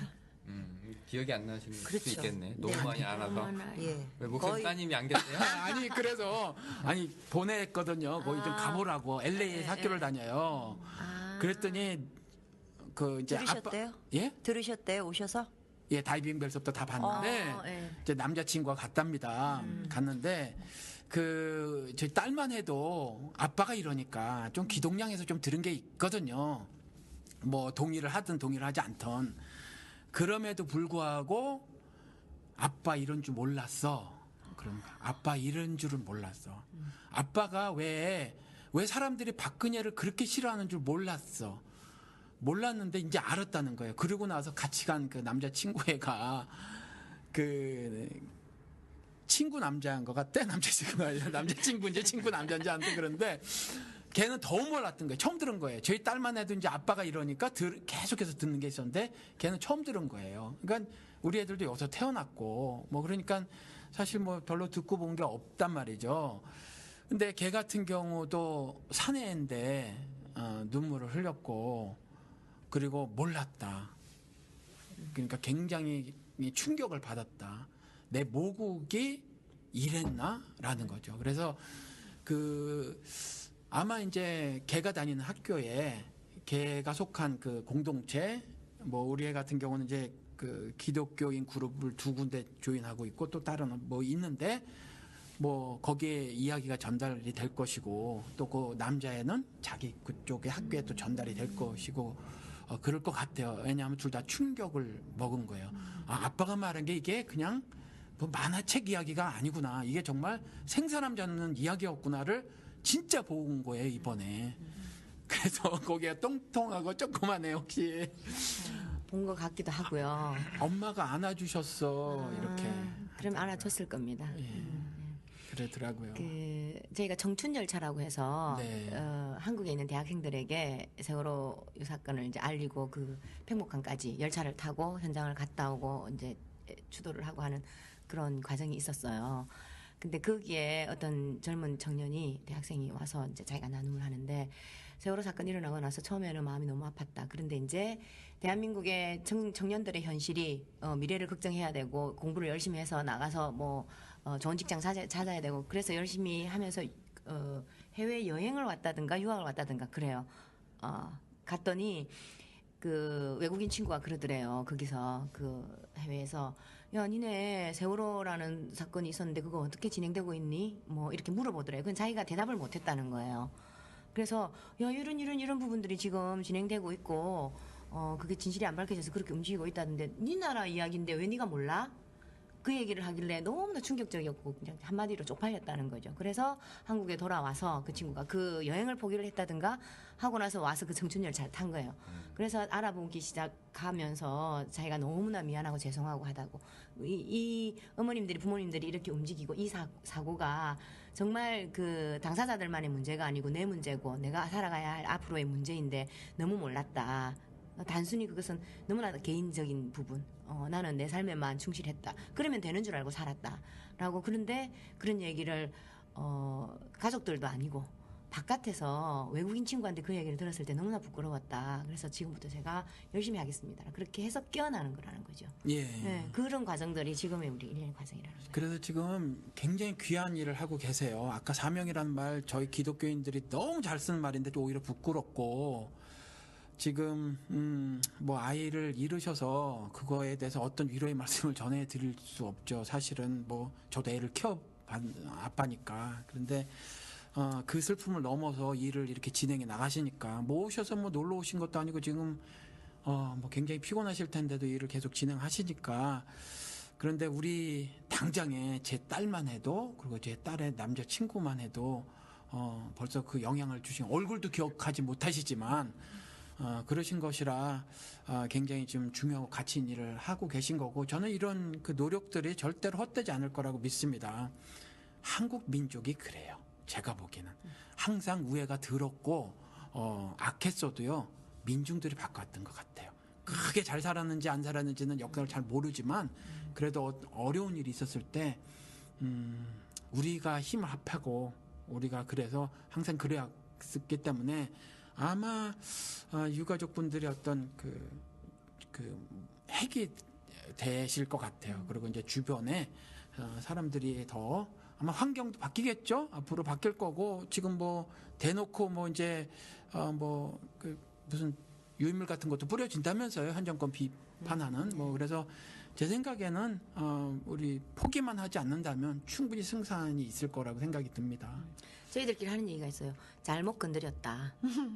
네, 잘못 건드렸다. 왜냐하면 예. 엄마들을 건드렸다는 거죠. 예. 네, 그리고 우리 아이들을 건드렸다는 거죠. 네. 이렇게 미래 우리가 사는 이유가 뭡니까? 미래 희망 하나 보고 그렇죠. 조상한테 물려받아서 내가 유용하게 쓰다가 후손에게 물려주는 그 과정 아닙니까? 일련의 그렇죠. 과정. 그 후손을 건드렸다는 거죠. 그것은 용서할 수 없고요. 세상에 용서할 수 있는 일이 있고 용서할 수 없는 일이 있어요. 이렇게 백성들을 거룩하게 분노하게 만드는 용서할 수 없는 일이 저질러진 거예요. 잘못 예. 건드린 거죠.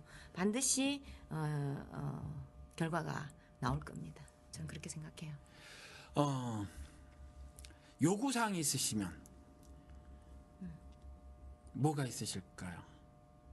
누구한테 요구? 뭐 흔히 아니 그 뭐 책임자 처벌 전 참 이런 거는 가벼워 보여요. 아니 가볍다기보단 중심 문제가 아닌 것 같거든요.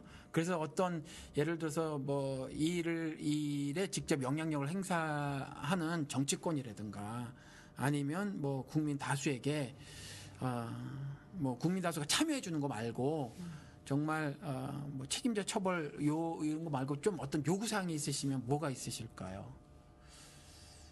글쎄요. 정치권이라든가 저는 네. 양심선언 좀 했으면 좋겠어요. 누가요? 누가 양심선을 하죠? 뭐 일단은 네.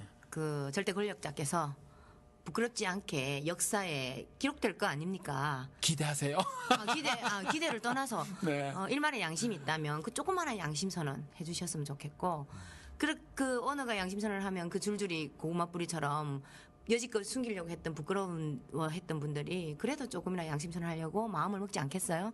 그러다 보면 실제로 이렇게 뭐 책임자 처벌을 당하신 분들 그분들도 역사 나중에 죽기 전에 언젠가 양심 선언을 하겠죠. 근데 조금 더 빨리 이왕이면 이왕 드러날 것 같으면 절대로 손바닥으로 하늘을 못 가려요. 못 가리죠. 예, 그것을 알아야 돼요.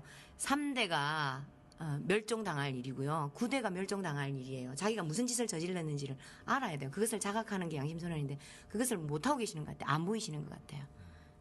그래서 선교하시는 분 목사님 역할이 굉장히 중요하겠죠. 그렇죠. 그분을 선도하시려면 예, 아까 조금 전에 잘못 건드렸다. 엄마를 건드렸고 아이들을 건드린 거다. 사실 그 우리 예수쟁이들이 하는 말인데 죽으면 죽으리라 하는 건데 그잖아요. 그래서 엉뚱한 데 가서 아프가니스탄에 가서 죽고 오고 그러는데 사실은 죽으면 죽으리라고 각오하고 사는 게 예수쟁이들이거든요. 사실은. 그런데 저희도 사실 죽음이 두렵진 않아요. 저희 처음에 사고 났을 적에 저희는 그랬어요. 길 가다가 저 차가 나를 와서 확 들이받아 줬으면 내가 암이라도 걸렸으면 그럼 내가 우리 윤민이를 만나러 갈 수 있을 텐데 다 그러고 살았어요. 근데 지금 생각이 달라졌어요. 이대로 가서 윤민이를 만날 수가 없어요. 윤민이가 왜 그렇게 됐는지 아무 이유를 모르는데 내가 그 이유를 모르는 척 어떻게 윤민이를 만날 수 있겠어요. 그러니까 진실을 규명하고 그 이유를 안 다음에 내가 만나도 만나겠다. 저희 엄마들은 지금 진실 규명 그 한 가지에 매달려 살고 있는 거예요. 그러니까 저희가 지금 오히려 우려하는 게 만약에 몇 년 후에 진실이 밝혀질지는 모르지만 이 상황이 끝났을 적에 그때 오는 그 무기력함, 그때 오는 이 회의감, 그때 오히려 저희한테는 더 위험한 시기인 거죠. 진실이 밝혀졌는데 왜 그럴 거라고 생각하세요? 글쎄요. 진실이 밝혀지면 내 할 일을 다 했다? 그런 느낌? 이제 나는 할 일을 다 했으니까 아이한테 가도 되지 않을까? 하는 그런 느낌이 있을 것 같아서요. 저는 그게 우려돼서 어느 분이 또 혹시 이상한 생각을 하지 않을까 그런 생각도 해보거든요. 근데 지금은 저희가 해야 될 일이 있어요. 그러니까 지금은 그런 생각을 하시는 분이 안 계시죠. 저희는 지금 살아야 되거든요. 왜 이런 일이 일어났는지 누구의 책임인지 그 까닭을 저희는 알고 싶어요. 그래야 아이들 만났을 적에 얘기를 해줄 수 있고 안아줄 수도 있는 거지 부모로서 아무것도 못하고 손 놓고 있다가 아이들을 만날 수는 없는 거잖아요. 기도를 하시는 분들이니까 아실 거 아니에요. 보이지 않는 세계가 보이는 세계를 지배한다고. 저희가 이렇게 다니는 거 저희 힘으로 다니는 거 아니에요. 아이들이 하늘에서 다 이렇게 역사에서 엄마를 통해서 이렇게 알리는 거라고 저는 생각을 합니다. 네. 그 부분들께서는 지금 어떻게 계시나요?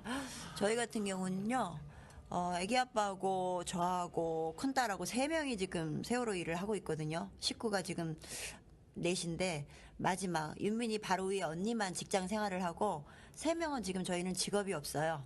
아이고. 그래서 이제 세월호 일을 계속하고 있는데 저 같은 경우는 이렇게 간담회를 다니고요. 저희 큰딸 같은 경우는 직장을 다녔었어요. 근데 작년 연말에 그만두겠다고 그러더라고요. 그래서 왜 그만두냐고 직장을 다니라고 그랬더니 자기는 이대로는 못 살 것 같다고 자기가 뭔가를 해야 될 것 같다고 그래서 그만두겠다고 그러더라고요. 그래서 제가 말렸어요.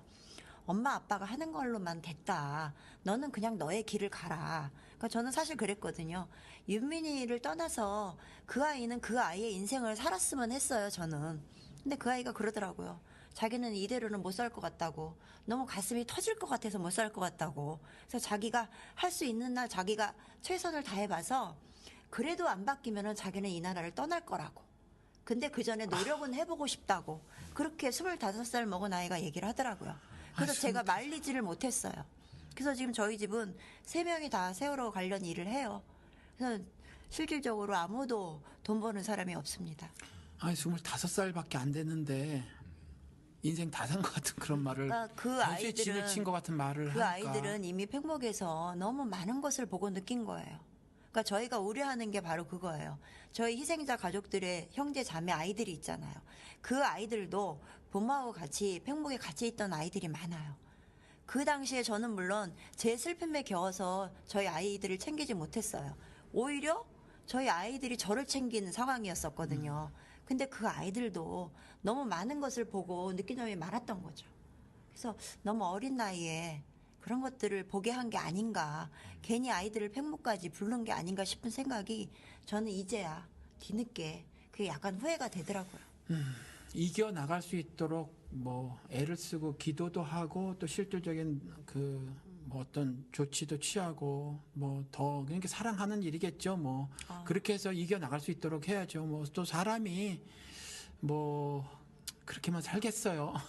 아, 그래서 지금 당장은 지금 그래도 저희 큰애가 하는 일이 네. 바로 그 일이에요. 형제 자매들을 네. 찾아다니면서 만나요. 그래서 밥도 먹고 얘기도 하고 그 아이들의 얘기도 들어주고 그래서 자기들끼리 형제 자매들끼리 이렇게 모임도 갖고 계속 연락도 주고받고 그러니까 그 비슷한 일을 또래겠죠. 비슷한 또래는 아니죠. 저희 아이가 25살이니까 가장 언니 측에 드는 거죠. 그래서 보통 아이들이 초등학교부터 있어요. 초등학교도 있고 중학교, 고등학교, 중고생이 제일 많죠. 가장 예민할 때거든요. 그렇기 때문에 그때는 또 저희들하고 이게 또 커뮤니케이션이 잘 안 될 수도 있어요. 아이들이니까.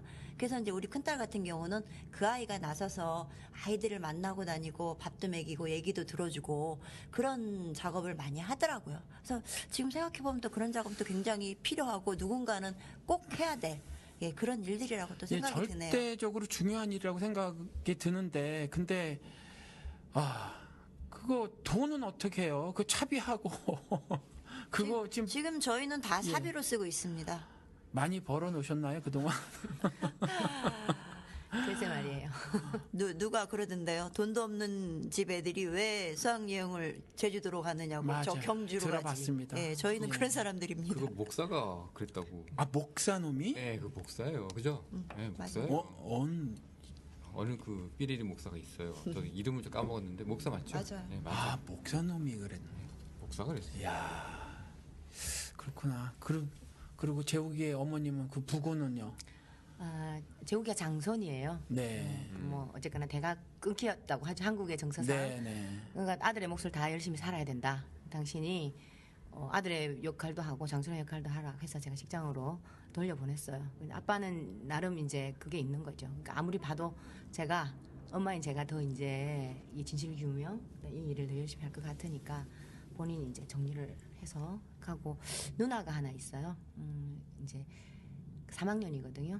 멘토 멘티 3학년 2학년이었는데 4월에 그 일을 겪고 고3이 한창 공부를 해야 돼요. 한국의 정서상. 그렇죠. 고3이 얼마나 충격적이었습니까? 그리고 같은 단원고를 다녔어요. 후배가 250명이 사라진 거예요. 학생회 활동했던 동아리 활동했던 그 후배들이 그렇게 이뻐했던 아이들이 다 간 거예요. 그러니까 너무나 큰 충격이죠. 그러니까 어느 날 그러더라고. 엄마 내가 우리 동생 하나가 이렇게 혹시 잘못돼서 슬프면 엄청 슬펐을 것이다. 근데 너무나 큰 사건이고 너무나 많은 아이들이 갔기 때문에 패닉에 빠졌다. 그래서 처음에는 그 아이가 뭐 이런 나라에서 공부해서 뭐해? 이런 나라에서 공부해서 열심히 내가 세금 내고 열심히 살아봐야 뭐 누구 좋은 일 시키려고 이렇게 반항을 하더니 한 2달 지나더니 공부에 이렇게 매진을 하더라고요. 그래서 본인이 원했던 그 학교를 지금 대학을 진학을 했어요. 근데 그 과정에서 의식이 바뀌었어요. 그냥 뭐 나 하나 잘 먹고 잘 살고 내 가족만 챙기고 나만 그냥 행복하면 돼 이렇게 공부했던 아이가 의식을 키워서 세계 인권을 위해서 내가 국제 분쟁 이런 문제들을 해결하는 이런 부분에 눈을 떴다 해서 이제 국제학부 쪽으로 눈을 떠서 이 아이가 의식 성장하는 걸 보면서 그 가슴 안에 뭐 슬픔 엉어리는 있겠지만 이렇게 잘 견뎌내고 희망으로 바꾸는 그 모습을 보면서 부모인 제가 참 부끄럽더라고요. 그래서 그 아이가 잘 성장해서 저는 미래에 이 아이가 그 또 어떤 역할을 할 거라고 생각해요. 왜냐하면 직격탄을 맞은 트라우마를 가지고 있지만 그것을 희망으로 전환시킨 아이기 때문에 충분히 나중에 나온 미래를 또 그려나갈 수 있는 그런 인재가 되지 않을까. 원래도 또 약간의 인재였어요. 제가 믿는 아이들이었으니까. 아유, 그래도 나이가 어린데, 그 어른들도 추스르기 힘든 부분들을 그렇게 하는 거 보니까 또 대견하기도 하고, 그러네요. 이게 뭐, 이런 일들, 제가 미국에서 살다 보니까 이게 다 가정에서 벌어지는 일이더라고요. 이게 교육이 바깥에서 이루어지는 것이 아니라, 가정에서 엄마, 아버지가 얼마나 많이 안아주고, 안아주면서 어떤 대화들을 나누고 하느냐인 것 같은데, 그래도 트라우마가 있어도 이겨나가는 건, 그래도 두 분 어머님이 또 부군들께서 잘 키우신 이유가 아닌가, 그렇게 생각이 듭니다. 선생님도 이렇게 얘기하기 뭐하지만 이제 저희가 시간이 그렇죠. 이분들이 이제 1시간 또 쉬시고 또 7시부터 이제 간담회를 시작하셔야 되는데 지금 1시간 쉬셔야 되거든요. 그래요. 이제 좀 물어볼 말이 많은데 그건 이따 간담회 때 또 실컷 하시고. 자, 오늘 방송은 이제 시간상 이제 저희가 세팅도 해야 되고 동영상도 준비해야 되고 할 게 많아요. 아쉽지만 이제 오늘은 여기까지로 맞습니다. 얘기를 하고요. 내일 좀- 또 하나요? 우리 좀 좀 그 뭐라 그랬나 사담 같은 거 네. 그런 것 좀 나눴으면 좋겠어요. 방송에서요? 예, 좀 이렇게 막 좀 애 키웠을 때 그 아이들 키웠을 때 어땠었는가 뭐 이런 걸 더 많이 더 길게 뭐 또 어쩌면 이런 것들이 우리 청취자분들에게 더 피부에 와닿는 이야기가 아니 제가 간담회를 가면은 네. 윤민이가 어떤 아이예요? 이런 질문이 많아요. 그러니까 윤민이 자체에 관심이 있으신 분들 굉장히 많으세요. 그러니까 저도 그 얘기를 하고 싶은 게 그냥 보통 막연하게 일반 분들은 304명의 희생자 이렇게 생각하시거든요. 근데 사실 윤민이는 저한테는 전부거든요. 윤민이가 17년을 저하고 같이 살았는데 그 아이에 대한 기억이 그 아이에 대한 추억이 없겠냐고요. 엄청 많거든요. 근데 그것도 굉장히 궁금하게 생각하세요. 그래서 저 항상 드리고 싶은 말이 그냥 304명의 희생자 한 명이 아니라 윤민이라는 아이, 그 아이를 기억하고 그 아이를 생각해 주십사 하는 얘기를 저희 항상 드리죠. 그러면 훨씬 더 우리 세월호 이야기가 가슴으로 다가오지 않을까. 저는 개인적으로 그렇게 생각합니다. 우리 오늘 이제 간담회 준비를 해야 되는데 요거 끝나고 우리 어머님들 얼마나 피곤하신가 봐서 내일 점심 먹기 전에 전적으로 사담으로 아이들을 어떻게 키우셨으며 키우실 때 어떤 기쁨과 슬픔이 있으셨으며 이런 이야기들을 기회가 좀- 있으면 한번 해보죠. 내일 네. 해보도록 네, 하죠. 해드리고 가고 싶네요. 네. 아 그러세요? 네. 우리 그럼 그렇게 해봅시다. 어차피 뭐 내일은 뭐 비행기 시간이 아니고 목사님 차로 가니까. 예, 우리 점심 먹고 출발을 할 거니까. 네, 뭐 그렇게 하시죠. 예. 자, 그러면 오늘 여기까지 이제 급하게 마무리 짓고요. 네. 이제 저희가 또 다음 에피소드로 여러분들 찾아뵙도록 하겠습니다. 시청자 여러분 감사합니다. 안녕히 계세요. 감사합니다.